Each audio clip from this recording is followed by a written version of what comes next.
नमस्कार दोस्तों। आज देखेंगे मार्केट में। आप सब लोग देखें क्या हालचाल हो गया मार्केट का।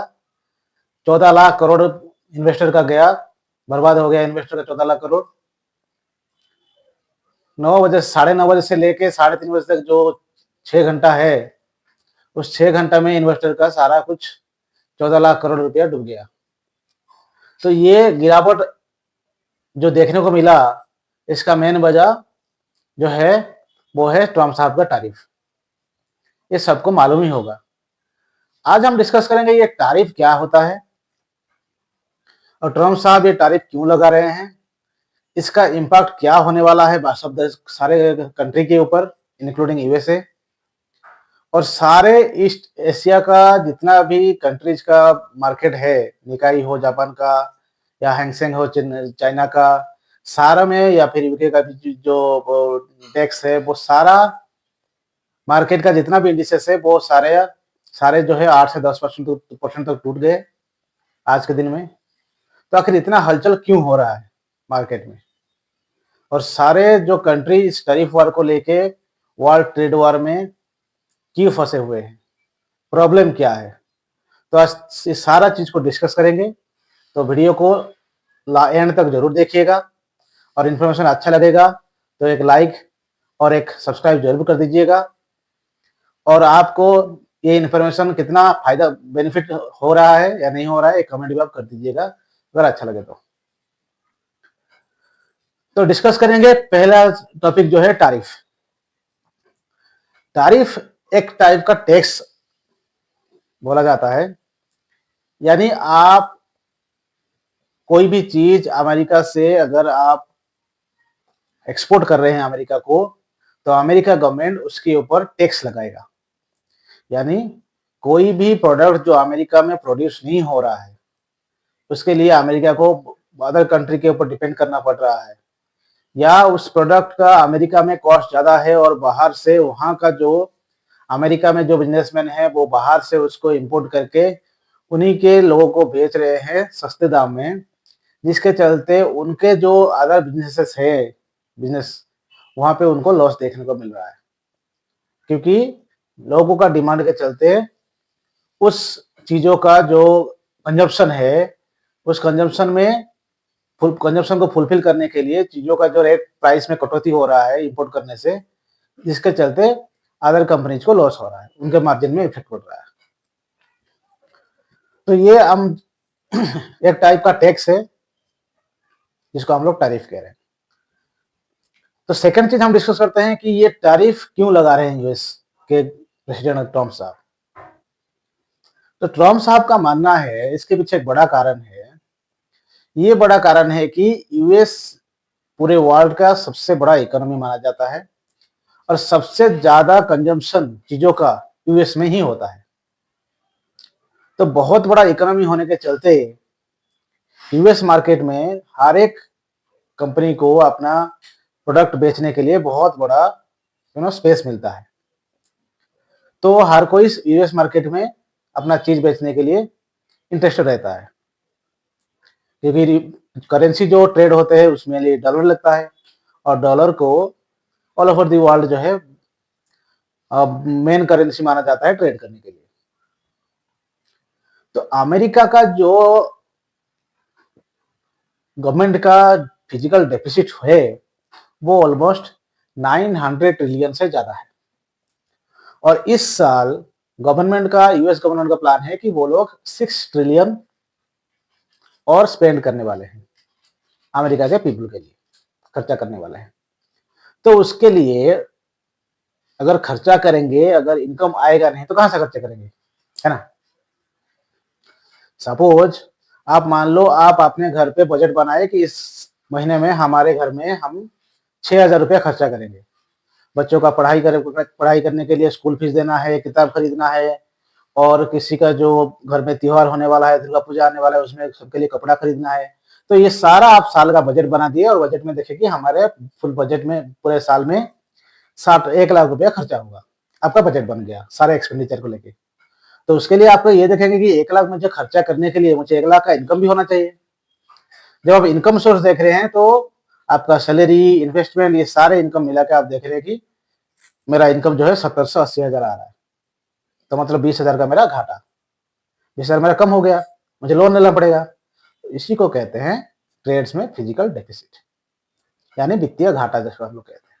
यानी हमारा जो खर्चा है उस खर्चे को कंप्लीट करने के लिए जो इनकम सोर्स चाहिए वो इनकम सोर्स उससे कम पड़ रहा है। तो अमेरिका में प्रॉब्लम अभी वही फंसा है। अमेरिका में अभी ट्रम्प साहब का गवर्नमेंट जो एडमिनिस्ट्रेशन है वो लोग प्लान कर रहे हैं इस साल जो है वो लोग 6 ट्रिलियन का एक्सपेंडिचर या बजट रखे हैं खर्चा करने के लिए। लेकिन उनका जो इनकम सोर्स दिखने को मिल रहा है उसमें से उनको ऑलमोस्ट $4 ट्रिलियन ही मिलने वाला है। तो अभी इसका मतलब है 6 - 4 यानी $2 ट्रिलियन का और डेफिसिट। तो पहले से इतना डेफिसिट चल रहा है अमेरिका का इकोनॉमी, और अगर इस साल फिर $2 ट्रिलियन का इकोनॉमी में डेफिसिट आता है तो इकोनॉमी स्लो डाउन होने का चांसेस है। तो इसी डेफिसिट को कंप्लीट करने के लिए, यानी आप कह सकते हैं इसको भरने के लिए, लॉस को ब्रेक इवन करने के लिए ट्रम्प साहब और उनका एडमिनिस्ट्रेशन जो है 3 प्लान किए हैं। पहला प्लान, जैसे हमारा बजट इतना बन गया, इनकम नहीं है, तो हम क्या करेंगे? खर्चा में कटौती करेंगे ऑब्वियसली, है ना। या फिर ऐसा देखेंगे कि कहाँ खर्चा को, जहां खर्चा हम लोग ना करके भी, या फिर जहां खर्चा ज्यादा हो रहा है वहां खर्चा को कम किया जाए। जहां पे मनी वेस्ट हो रहा है इस सेक्टर में पैसा लेके, यानी आप सोच सकते हैं कि पूजा है या कुछ है, वहां पे ड्रेस नया खरीदना है, देख रहे हैं कि ऑलरेडी बच्चों का ड्रेस है ही, और वहां पे ड्रेस के लिए खर्चा करने कोई फायदा नहीं है, उसी ड्रेस से काम हो जाएगा, तो वहां से आप अपना बजट को रिड्यूस करते हैं। तो वैसे ही उनका ये प्लान है। प्लान नंबर 1 ये है कि जो गवर्नमेंट सेक्टर में वेस्टेज है, मनी वेस्टेज है, उसको आइडेंटिफाई करना और कॉस्ट कम करना, जिसके लिए ट्रम्प साहब ने ये बड़ा जिम्मेदारी जो है एलन मस्क साहब को दिया है। उनका काम ये है कि गवर्नमेंट सेक्टर में कहाँ पैसा वेस्टेज हो रहा है, मतलब कौन सा सर्विस सेक्टर में, कौन सा सर्विस में ज्यादा पैसा खर्चा हो रहा है और वहां पे आउटपुट कम आ रहा है, या labour workforce man power force ज्यादा है, अननेसेसरी ज्यादा है, या जो मैन पावर है उनसे आउटपुट इतना नहीं आ रहा है लेकिन वो लोग ज्यादा सैलरी ले रहे हैं। वो सारा चीज को आइडेंटिफाई करके कॉस्ट कंट्रोल करना, कॉस्ट में रिडक्शन करना, ये जो जिम्मेदारी है एलन मस्क साहब को ट्रम्प साहब ने दे दिया है, जिसके चलते वहां से रेवेन्यू में, वहां से पैसा का वेस्टेज कम होगा और पैसा गवर्नमेंट के पास आ गया, मतलब खर्चा कम हुआ तो वो बच गया। सेकेंड चीज जो ट्रम्प साहब ने सोचे हैं वो है टैरिफ। यानी ट्रम्प साहब देख रहे हैं कि हम अगर बाहर से सामान खरीदते हैं तो हमारा पैसा बाहर चले जा रहा है, और वही हमारे यहाँ से जो सामान बाहर जाना है वो सामान में एक्सपोर्ट में कमी आ रहा है। यानी हम ज्यादा तो खरीद रहे हैं पैसा देके, लेकिन जब हमारे यहाँ से ज्यादा बाहर जाने का रहेगा उसको कंप्लीट करने के लिए, उस टाइम मतलब हमारा आमदनी कम हो रहा है, जिसके चलते हमारा जो ये ट्रेड है, लेन देन चल रहा है बाहर विदेशी कंट्री के साथ, उसमें हमको घाटा हो रहा है। इसलिए उसको फुलफिल करने के लिए ट्रम्प साहब ने ये सोचा कि अगर हम उस कंट्रीज के ऊपर ज्यादा टैक्स लगा देंगे तो हमारे यहाँ जो बिजनेसमैन उस कंट्री से सामान ला रहे हैं वो वहां से सामान नहीं लाके हमारे यहाँ प्रोड्यूस करेंगे। अगर हमारे यहाँ वो सामान बनाएंगे तो हमारे यहाँ एम्प्लॉयमेंट जनरेट होगा, एम्प्लॉयमेंट जनरेट होगा तो वहां से हमको इनकम टैक्स मिलेगा, दूसरा मिलेगा कंपनी कॉर्पोरेट टैक्स मिलेगा, तो वहां से मेरे को रेवेन्यू आएगा।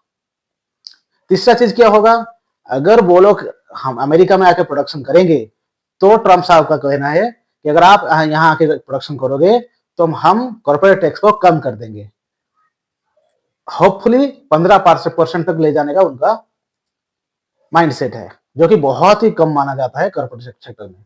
इंडिया में अभी 20 to 30% है, आप जर्मनी में देखेंगे 25% है, चाइना में 30% है। तो उस कंपैरिजन में अमेरिका सरकार, ट्रम्प साहब कह रहे हैं कि हम 15% टैक्स कम कर देंगे, जो अनवांटेड इलीगल सारा चीज पड़ा है, जो बहुत सारा लॉज पड़ा है बिजनेस करने के लिए, वो सभी को हटा देंगे। यानी आपको ईज ऑफ डूइंग बिजनेस करने का मौका मिलेगा, आप बहुत पैसा कमाएंगे और उसी पैसों से जो टैक्स मिलेगा गवर्नमेंट को फायदा मिलेगा। तीसरा चीज ये करने उनका सोचना ये है कि अगर ये दोनों सोर्स से पैसा आ गया तो तीसरा वो चाह रहे हैं कि जब एम्प्लॉयमेंट ज्यादा हो जाएगा तो लोगों को इनकम में के ऊपर वो भी टैक्स में कटौती करेंगे, जिसके चलते लोगों के पास कंज्यूम करने का पावर बढ़ेगा, लोगों के पास बाइंग पावर बढ़ेगा, कंजम्पशन बढ़ेगा तो डिमांड ज्यादा आएगा, और जो आप सोच सकते हैं जिसका जितना भी प्रोडक्ट का डिमांड ज्यादा हो जाएगा तो उसमें कंपनी को भी बेनिफिट मिलेगा। तो ये 3 चीजें हैं जो ट्रम्प साहब दिमाग में रख के यूएस को इकोनॉमी को स्ट्रॉन्ग करने के लिए और इन्फ्लेशन को बीट करने के लिए ये सोच रहे हैं, अपना फिजिकल डेफिसिट को कम करने के लिए। तो ये तो हो गया उनका प्लान, जिसके चलते वो टैरिफ हर एक कंट्री के ऊपर लगा रहे हैं, क्योंकि उनके हिसाब से यूएसए फर्स्ट और मेक यूएसए ग्रेट अगेन, ये उनका नारा है। तो इसी नारा को कंप्लीट करने के लिए, उसी नारा को बजाय रखने के लिए वो ये सारा कदम उठा रहे हैं। तो इसमें बेनिफिट क्या है और लॉस क्या है? पहले बेनिफिट देख लिया अमेरिका के लिए गवर्नमेंट के लिए क्या बेनिफिट है। यूएस ट्रम्प साहब को बेनिफिट में बता दिया। एक तो उनको ज्यादा इंपोर्ट करने से, टैक्स लगाने से ज्यादा रेवेन्यू आएगा। दूसरा, अगर वहीं पे मैन्युफैक्चरिंग हुआ उनको वहां से भी टैक्स आएगा। तीसरा, जो ये कॉस्ट मतलब उनका ट्रेड डेफिसिट हो रहा है वो उसमें कमी आएगा। तो उनके जो है ट्रेजरी में बहुत सारा पैसा आ जाएगा, जिसके चलते वो अपना जो ऑलरेडी 900 ट्रिलियन से ज्यादा जो बोझ बढ़ गया है, लोन हो गया है, उसमें वो रीपे कर सकते हैं। दूसरा, इसमें जो इकोनॉमिस्ट हैं, एनालिस्ट हैं, उनका ये मानना है, उनका ये देखना है कि ये तो हो गया कॉइन का एक साइड। अब इसका दूसरा साइड देखो। दूसरा साइड ये है कि अगर आप टैरिफ लगाएंगे, ऐसा मैं एक एग्जांपल दे रहा हूं। अब मान लो जम्मू कश्मीर में एप्पल बनता है, अखरोट मिलता है, क्योंकि वहां पे जियोपॉलिटिकल स्ट्रक्चर ऐसा है कि ये दोनों चीज वहां पे उगाया जा सकता है। अब वो चीज को अगर हम चाहेंगे कि नहीं, उसी चीज को वहां का फार्मर आए और वही चीज को राजस्थान में उगा के दिखाए और राजस्थान में ही उगाए और सरकार उसमें टैक्स कम कर देगा, तो पॉसिबल है? कोई पॉसिबल नहीं है। क्योंकि जहां पे जियोग्राफिकल चेंजेस जैसा है, क्लाइमेट चेंजेस जैसा है, उसी हिसाब से सामान मिलता है। तो राजस्थान में तो कोई आके कश्मीर का फार्मर को ले आओ या फिर कहीं और से फार्मर को ले आओ, वो तो नहीं उगा सकता एप्पल उसी तरह का, क्योंकि कभी नहीं उगा पाएगा ना। तो उसी तरह जो चीज अमेरिका में नहीं हो सकता, वही चीज अगर इंपोर्ट हो रहा है, चाइना से हो, इंडिया से हो, या ऑल ओवर दी कंट्री, जिस कंट्री से हो, वो सब चीजें अमेरिका में प्रोड्यूस नहीं हो पा रहा है, इसलिए बाहर से मंगा रहे हैं। और बाहर से मंगा रहे हैं क्योंकि वो आपका वहां का जो लोगों का डिमांड है उस चीज के लिए वो ज्यादा है। तो अगर उस डिमांड को फुलफिल करने के लिए आप बाहर से मंगा रहे हो और अगर अभी टैरिफ लगा रहे हैं, तो उसमें अगर इंपोर्ट ड्यूटी ज्यादा लग जाएगा तो 100 रुपए का चीज अभी 150 रुपए में बिकेगा। अब जो बिजनेसमैन उसको लाएगा 150 रुपए में, वो तो अपना प्रॉफिट रखेगा ही। ऐसा नहीं वो 150 रुपए में खरीदेगा 120 रुपए में बेच देगा, ऐसा तो कोई बिजनेसमैन नहीं करेगा। हाँ, थोड़ा बहुत मार्जिन में जो पहले प्रॉफिट 10% रख रहा होगा, अभी 5% रखेगा, 7% रखेगा, या कोई अगर डिमांड ज्यादा हुआ तो उतना भी नहीं रखेगा, वो सारा पास ऑन कर देगा कंज्यूमर के ऊपर। तो अल्टीमेटली अमेरिका के जो पीपल है वो लोग ज्यादा अफेक्टेड होंगे। उसमें क्या होगा, उनका जहां पे 10 सेरेलैक पाउडर वो लोग यूज कर रहे होंगे, 10 जो है आप मान लो पॉपकॉर्न का मिक्स यूज कर रहे होंगे, वहां पे 2 खरीदेंगे।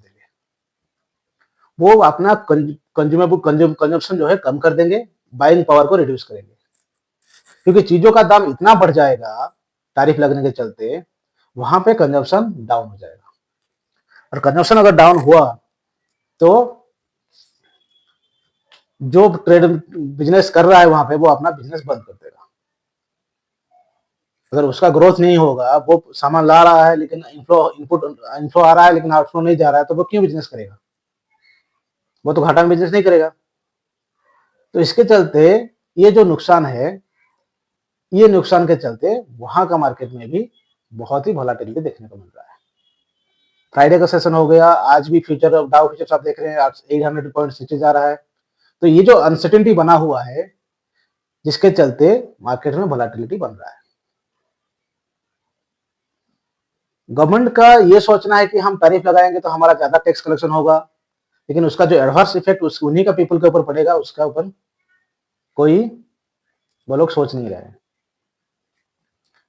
अगर उसका अपोजिट इफेक्ट देखेंगे अदर कंट्रीज के ऊपर, मान लो चाइना अभी 34% और लगा रहा है यूएस के ऊपर, और भी कंट्रीज लगा रहे हैं टैरिफ, तो इसके चलते क्या होगा, ट्रेड इम्बेलेंस होगा। यानी जो चीज अमेरिका से चाइना इंपोर्ट करता है वहां कमी आएगा, जो चीज अमेरिका से चाइना इंपोर्ट करता है वो कम आया होगा, इंडिया जो एक्सपोर्ट करता है वहां कमी आएगा, जिसके चलते जो कंजम्पशन, डिमांड, सप्लाई, ये सारा चीज बिगड़ जाएगा। इसी डर के वजह से सब मार्केट में जितना भी इन्वेस्टर हैं वो चाह रहे हैं कि हम अपना कैश के ऊपर बैठे रहें, अभी मार्केट में इन्वेस्ट बिल्कुल भी ना करें, क्योंकि पता नहीं इस ट्रेड इम्बेलेंस के चलते आगे कहाँ इकोनॉमी जाएगा। इकोनॉमी में ग्रोथ तो बिल्कुल नहीं दिख रहा है, और हर एक का मार्केट जो है, हर एक कंपनी का इकोनॉमी में डाउनफॉल देखने को मिलेगा। तो ये सारा समस्या जितना भी है वो टैरिफ के चलते हुआ है, जिसके चलते इसका इम्पैक्ट बहुत सारे कंट्रीज के ऊपर देखने को मिलेगा।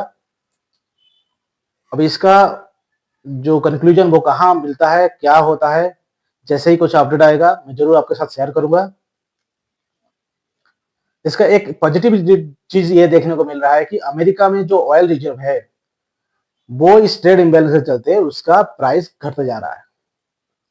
तो इससे एक बहुत बड़ा इंडियन गवर्नमेंट को बेनिफिट अभी ये है, इंडियन शेयर मार्केट में और गवर्नमेंट को, कि क्रूड ऑयल में जो प्राइस अभी 60 रुपीज पर बैरल का कम हो गया, 80-90 से आके 60 में आ गया, तो जितना ऑयल मैन्युफैक्चरिंग कंपनीज है उनके लिए बहुत बड़ा बेनिफिट है कि अभी वो लोग क्रूड ऑयल सस्ते में परचेज करेंगे और इंडियन मार्केट में अच्छे से रेट से बेच के अपना रेवेन्यू बहुत बढ़ा सकते हैं। तो ऑयल मैन्युफैक्चरिंग सेक्टर का जितना भी शेयर्स हैं, जैसे कि आईओसी हो गया, एचपीसीएल हो गया, बीपीसीएल हो गया, चेन्नई पेट्रो हो गया, इन लोगों के लिए अभी बहुत फायदेमंद होने वाला है आने वाले दिनों में। तो जरूर आप इन शेयर्स के ऊपर नजर बना के रखिए। ये शेयर्स अगर ऐसा हालत रहा और क्रूड्स में डिमांड सप्लाई प्रॉब्लम हुआ, तो अगर क्रूड का प्राइस और भी आगे घटने का चांसेस देखने को मिल रहा है, क्योंकि ये टैरिफ के चलते कोई भी जो अदर कंट्रीज है वो अभी अमेरिका से ऑयल खरीदने का सोचेगा भी नहीं, क्योंकि वहां पे टैक्स लग जाएगा। तो ये एक बेनिफिट ऑयल मैन्युफैक्चरिंग कंपनी को इंडिया को मिल सकता है। अगर आपका और एनालिसिस है इस टैरिफ के बारे में, और अगर आपको ये इन्फॉर्मेशन अच्छा लगा हो तो आप जरूर कमेंट कर दीजिएगा, लाइक और सब्सक्राइब करना मत भूलिए।